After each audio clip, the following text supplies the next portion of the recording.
Thanks, Val. I'm very sorry that Ayman could not be here tonight. He is a remarkable man, a Syrian American, whom a couple of us met just 2 or 3 months ago. Actually, I was looking for someone to give me ground information, on-the-ground information on the articles on Syria that I've been working on. And this man, 35 years old, is, like many in this country and other countries, frequently going back to Syria to take medicine and blankets and everything that you can imagine. And he's especially concentrating on children and women because they bear the largest burden of this grave humanitarian crisis. And so I'm very sorry that he couldn't get out of Syria. I expect him back in a couple days. And I certainly hope that he is safe. I've been worried about him ever since he left. At any rate, until very recently on the humanitarian crisis, this has not made front page news much in the United States. The most dramatic news was about bombing Syrians to persuade their dictator not to use chemical weapons. There was lots of news about that. And characterizing that bombing as a humanitarian assistance. But I got some specific facts that I want to just read to you from the Foreign Policy magazine on the actual situation in Syria, and this is quite recent. We are facing one of the worst humanitarian crises in recent decades, if not the worst, since the Balkan War and Rwanda. Syria is becoming a field of ruins with millions of people, mainly women and children, affected. According to the latest gruesome statistics, more than 115,000 people have been killed since the beginning of the conflict. And what about the survivors, those who deserve the attention and the support of the humanitarian community?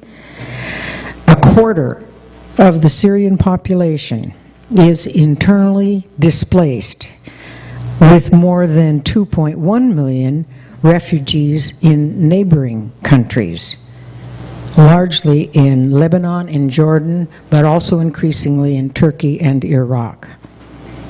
This means that a third of the population has been forced to leave behind home, land, and work. Consider also the terrifying escalation of this crisis. In 1 year, the number of people killed has quadrupled. The number of people in need of assistance inside Syria has tripled.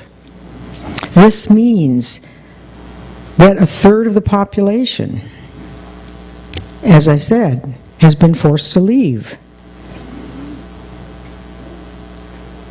A fifth of all the country's health centers have been destroyed, and a third of the country's hospitals, too. Many doctors and health staff targeted by combatants, I guess that word is, have fled. The water and sanitation systems are less and less reliable. As a direct consequence, waterborne diseases are on the rise. Access to food is growing. The 2013 harvest is the worst in 30 years because people are not cultivating the land and food stocks are running out. One of Ayman's, our absent speaker's workmates, is now in Syria with, I think, about 40 doctors, 50 doctors that she went with and took to Syria. Because that's another thing that's happening. Doctors from different parts of the world are just simply going for 3 weeks or a month to set up medicine clinics because there's no health care. Needless to say, the need is massive. And as I said, people like Ayman Hamid, our absent speaker, do get the work directly to the people with no strings attached to government dictates. So that's why we plan for this forum, to provide concrete independent aid for the Syrian peoples. And many of you have brought items tonight, and I hope will, in fact, I think there's a walker over there and a couple canes, and that's good because there's many people who have lost their limbs and cannot walk or need help walking. And I hope when the time comes that you will donate generously to the Salam Cultural Museum, which has no government connections and with which Ayman is connected. With regard to the political and historical parts, the massing suffering in Syria is not the product of a natural disaster, which is of course on all of our minds given the misery in the Philippines right now. Syria's humanitarian crisis is the result of the economic disaster of capitalism and the desperate efforts of those few who benefit from this economy to knock out worldwide protest. Revolution, after all, threatens the very existence of the tyrants and the billionaires of the world. As you know, with the eruption of the Arab Spring in 2011, all revolutionary hell broke out in the Middle East. In Syria, that process has become a civil war between the Assad dictatorship and Syria's working class, its jobless youth, its political dissidents, and prisoners who took to the streets demanding fundamental social and political change in 2011. The American corporate media and politicians give us twisted lies and confusing analysis, as Val remarked. Who's who in this monumental revolt? Is the Civil War based on religious and ethnic strike? Or is it the have-nots versus the haves? Syrian rebels have appealed to the alternative press, such as the Freedom Socialist Party and many others, as well as to honest journalists, to set the record straight. So we will contribute to that tonight. The first, I think, tricky, not so tricky question is who's who? Whenever you're trying to figure out what's really happening and what side you're on in a conflict, keep your eye on the needs of ordinary working people, poor people, the status of immigrants and refugees, the afflicted and the oppressed. So let's start with this most important segment, which is largely ignored or misreported by our mainstream press. On the side of the revolution, or the opposition forces, is the mass of impoverished and low-paid workers and displaced peasants, rural workers, university students, youth and small vendors, Kurdish independent advocates, and Palestinian refugees. They are diverse politically, ethnically, culturally, and religiously. Most want a secular government and religious tolerance, not sectarianism. They all despise the Assad family dictatorship. This is an immense social base, and it has been uniquely coordinated and led by the non-combatant local coordinating committees and revolutionary councils in cities and towns and villages throughout Syria. They are running the liberated local areas, which have been freed and then abandoned by the regime bureaucrats. Before I forget, there's a lot of liberated territory. I got this. Here's a map of Syria, and this, and I could pass it around. Most all of the north has been liberated by the rebels and by the Kurds. The three major cities are basically have three contending groups, and it goes in and out, but it's a battle. It's a civil war. But I was struck by the number of places all around here and parts of Aleppo where the rebels have liberated the territory. And very often, when I say the rebels, I'm talking about the Free Syrian Army, who often, as guerrilla fighters, move in to chase out the people, and then they go to another front. And the people that I just started describing to you are the ones who run the towns and the cities. The number of independent newspapers has jumped from 3 before the revolution to more than 60 now. And from the beginning, a great many women have been integral to the Syrian uprisings in these local committees and councils. Thousands of women have been jailed by the Assad regime, many of them university student activists. Female relatives and neighbors of rebel activists and fighters are persecuted. Hundreds of women have been subjected to rape and other torture in Assad's infamous prisons. Another part of the opposition forces is the Free Syrian Army, FSA. It is the primary armed wing of the opposition forces, largely made up of local self-defense militias and military deserters from Assad's army. FSA's roots are in the countryside and poor small farm areas just outside the cities, places that they call suburbs in our newspapers, but they're not like our idea of suburbs, where civilians support the revolution and bear the brunt of Assad's bombing raids and gas attacks. FSA also includes Kurds and Palestinian fighters who are fiercely hostile to the Assad regime and to fundamentalist Islam. FSA battalions are largely opposed to religious sectarianism.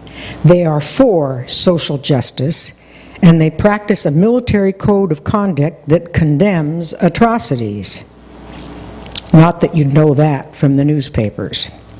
But in a September 2013 UN report on war crimes, it was confirmed that 9 massacres over the last year and a half had been done by, 8 of them were done by Assad forces and 1 by rebel forces. And that one, in my opinion, was probably one of the jihadist mercenary groups that I'll talk about a little bit later. I wanted to say that when I use the word jihadist in the context of tonight and in this discussion, I mean Islamic fundamentalist armed fighters who believe everyone else is an infidel and that society should be run by Islamic theocracies. Now these folks make up what I call the sham rebels. They are Al-Qaeda connected armed groups. A couple of the major ones are Jabhat al-Nusra and also the Islamic State of Iraq and Syria, which is referred to usually as ISIS. They are not connected politically or organizationally to the FSA and have their own extremist religious agendas. They are non-Syrian mercenaries hired by wealthy Gulf states, including U.S. allies, Saudi Arabia, and Qatar. Some also come directly from Al-Qaeda in Iraq. They do not outnumber or dominate the FSA. These guys started showing up in force just about 6 months ago when the Syrian rebels were winning and liberating many towns and cities, especially in northern and eastern Syria. These sham rebels, focus on seizing territory liberated by the Free Syrian Army and then trying to impose Sharia, Islamic religious law, on the residents of these towns. They are counter-revolutionaries, protected from Assad's bombs even. For example, in the city of Aleppo, which Assad forces were bombing into ruins, Al-Qaeda headquarters were unscathed. Civilian rebels have declared war on these fundamentalist bullies and murderers, as have the Kurdish militias, who have quite a bit of experience because they've been fighting for their independence, especially in Turkey, for decades. The story of community resistance in Manbij, a city of 100,000, close to Aleppo, in northern Syria, is really quite thrilling. The people I describe in just a second are led by the revolutionary councils and the local coordinating committees that I mentioned earlier. And this is what happened. The jihadists who took over Manbij after the regular FSA brigades had liberated and then gone back to front lines ran into trouble with the locals when they tried to take over the flour mill. Thousands signed a petition and the trustee council demanded they hand it back. And they did. Control of schools was another fight. Teachers who had been trying to get the education system back up found themselves having to face down these militias because, of course, among other things, they don't believe in education in general, and certainly not for girls. The teachers faced him. They did. When Al-Qaeda-affiliated IS forces showed up in this same town, they demanded control over the mosques. But the town and the religious establishment refused.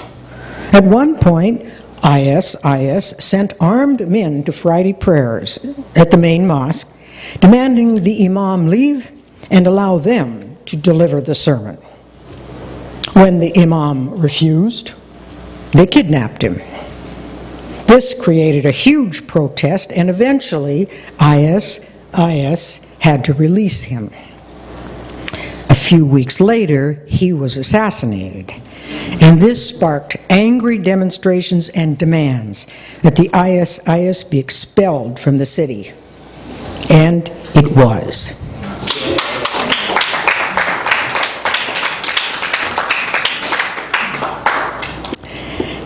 So, the likes of IS jihadists were forced to dismantle their checkpoints in this city and withdrew from public view. But they remain a menace, especially to journalists, activists, and revolutionaries. This attempt by Islamist militias to seize control has become a severe test for the revolution, and one that is being played out across the liberated areas as we speak.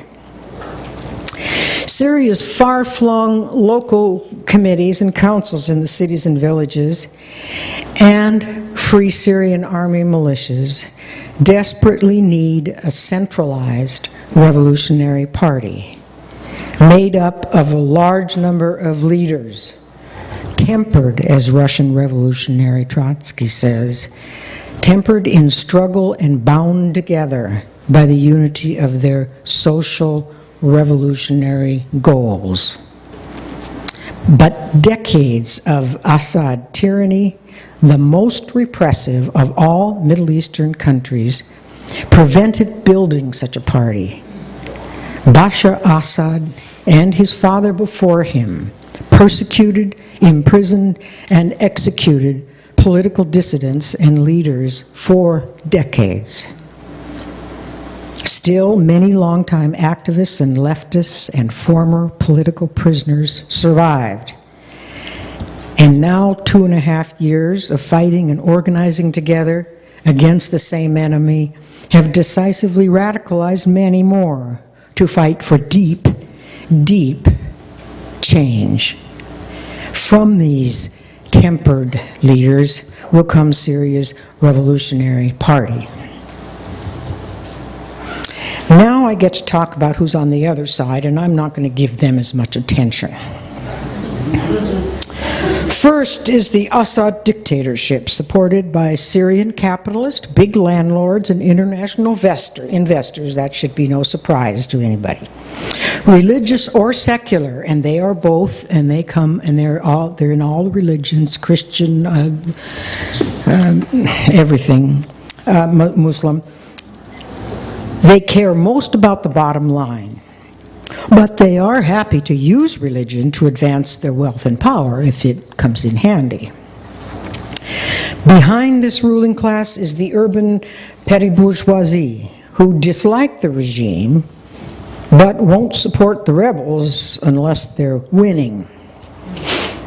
And then there are the various Syrian exile politicians and businessmen, safely living outside Syria, who are eager to collaborate with the global players that seek peaceful transition through Geneva conferences. Transition, I might say, that is, to the next tyrant. Now, these are the ones that they picture in our newspapers, and we wear nice suits, and they look very wise. They have no credibility with rebels on the ground in Syria. As for the international players, and we are frequently told how many of them there are and how complex it is, their motives are endlessly posed in our newspapers, but the historical setting is rarely presented. For decades, the workers and peasants and nomads in most Middle Eastern countries were severely suppressed by post-colonial tyrannies. The imperialists saw them as stable societies, just what they wanted. Slavery and repression are very profitable for the 1%, and most important, they impede rebellion. Gladly, the eruptions of the Arab Spring dashed those dreams. There are a great many international and regional powers, as I said, involved in Syria's fate, largely because of its geographic location, which is so central to world trade, especially of oil. Syria is bordered by Turkey, Iraq, Jordan, Lebanon, and Israel. 1, 2, 3, 4, 5. This is all Iraq. This is the Euphrates River that goes through both countries. Turkey.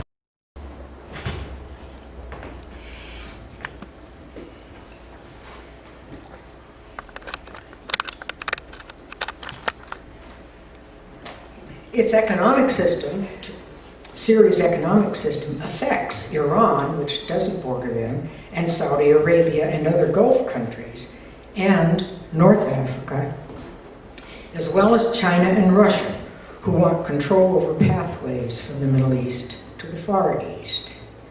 None of these competitors can survive anti-capitalist revolution. In the context of the international players, what's the role of the United States?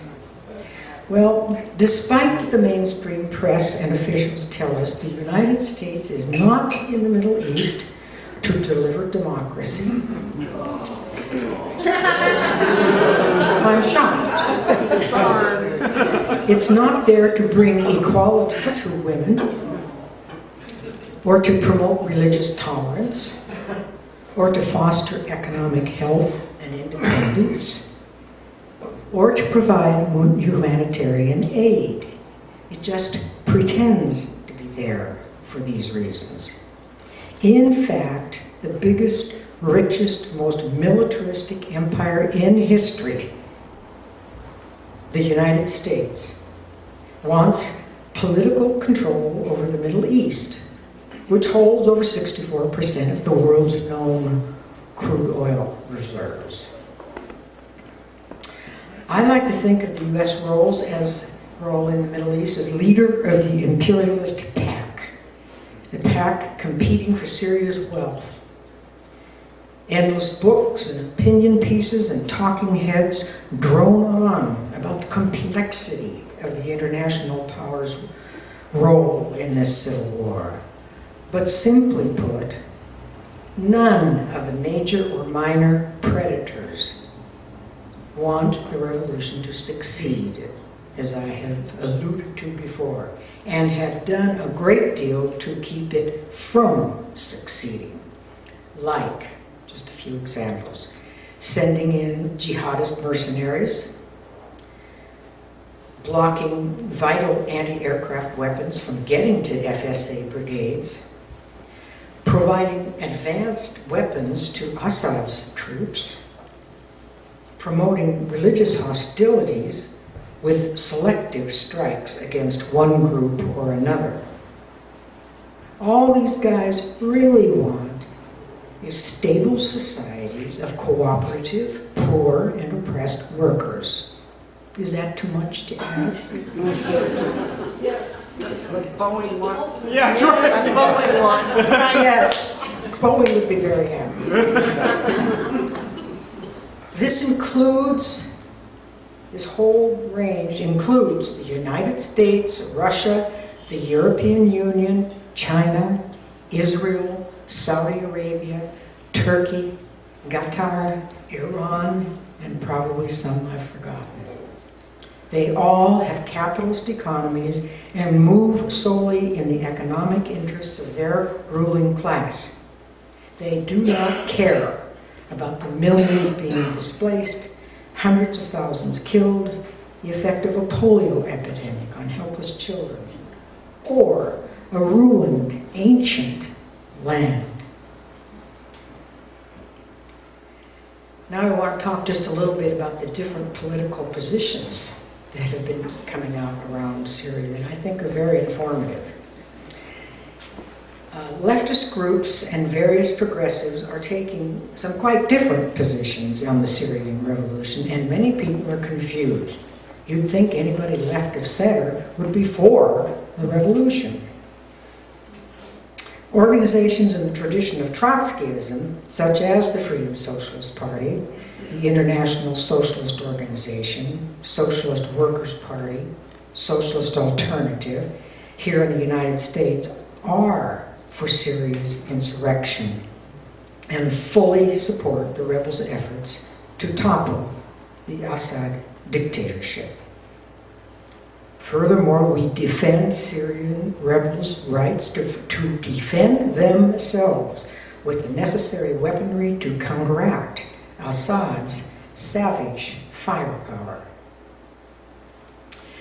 Other groups in the tradition of Stalinism and Maoism, such as Party for Socialism and Liberation, Workers' World Party, Communist Party, and the Freedom Road Socialists, believe that Bashar Assad is an anti-imperialist and that the Syrian rebels are terrorist instruments of the US, the European Union, and Saudi Arabia.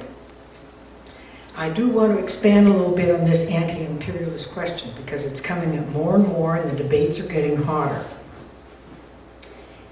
Actually, Assad has a long history of collaborating with empires. He refused to help Palestinians and progressive Jordanian groups overthrow the King of Jordan in 1970. He crushed the Lebanese Revolution in 1976. He participated in the war against Iraq in 1991, which was led by the United States, and participated in President George Bush's war on terror by helping on security. He immediately implemented the crippling austerity plans of the International Monetary Fund in Syria as soon as he came to power in 2000. After many general strikes and civil disobedient protests early in the rebellion in 2011, Assad closed 187 factories and laid off 86,000 workers. This man's politics are not anti-imperialist. He makes the perfect imperialist. There's one other general political tendency I wanted to mention. What I might call liberal pacifist groups and individuals who often send you action email messages. They are rightfully concerned about the suffering and the death of war, but they oppose any military action by anybody and unqualifiedly support Geneva conferences to work out political solutions.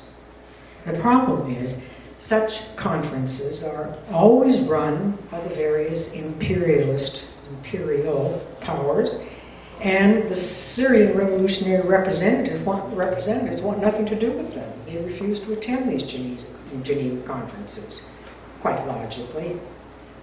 What pacifists fail to take into account is that nonviolence is a losing strategy against armed slaughter. So in conclusion, I want to return to our side and propose what we call for. I've come up with some ideas for slogans on political actions and positions to take, as has the Freedom Socialist Party and leftist groups in Syria, Egypt, Tunisia, Lebanon, Morocco, Iraq, and Europe. This is an international struggle, and international leftists are engaged. And we welcome your ideas in tonight's discussion. One of the ideas, of course, major one, no U.S. military strike on Syria.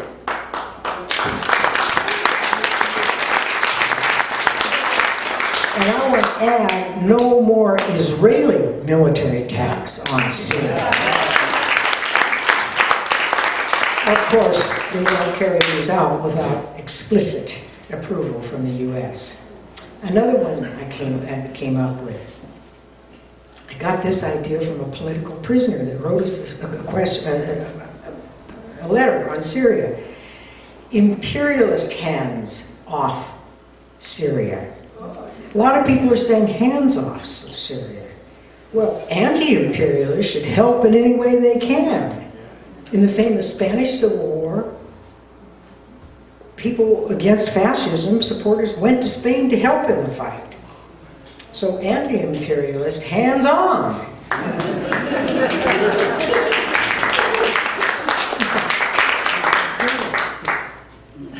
Demand ceasefires for polio vaccinations and other urgent humanitarian needs.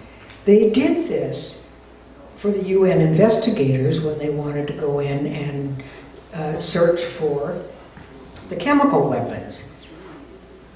Ceasefires are not impossible. And I frankly think that the rebel militias would have no problem with it. I should tell you, by the way, and we learned just recently in some article, that the United Nations, which has done some good work in humanitarian aid, nevertheless has in its principles of operation that it must operate through the government. And so therefore, whatever the United Nations does in Syria has to be done with the Assad government's approval. So we shouldn't have too much confidence in this great organization. Okay, another call for massive humanitarian aid independent of any governmental dictates. Humanitarian imperialism is an oxymoron. I like that word. No jihadist intervention from other countries, including Lebanon's Hezbollah. They are jihadists of a different stripe, but a jihadist is a jihadist. Within Syria, break open arms depots to enable rebel fighters to defend themselves against Assad's superior arsenal. I don't think the pacifists would approve of that at all, but I found this demand in one of the articles that I was reading. And by the way, in discussion, if anybody's interested in some of the places that I would recommend for you to read to get information, I made a point of noting them down, and I can let you know. The last general demands are ones that we have always said. U.S. out of the Middle East, period.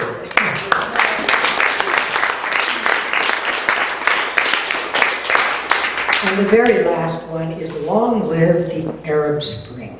Yeah. Yes. We are in their debt. So, the historic insurrections in conclusion. I think I already said that once. Last time I'm going to say it. The historic insurrections in the Arab Spring are by no means over. They are intricately connected to each other and mutually dependent. This is a regional struggle. No country can go up against global capitalism by itself and win. We here in the United States, who recognize that this country's barbaric foreign policy provokes war and suffering on the international working class, can speak up and speak out against our government. We can give aid, as I noticed many of you have already brought some things, including a walker, some canes, and other secret things. We can take a side instead of just saying it's too complex.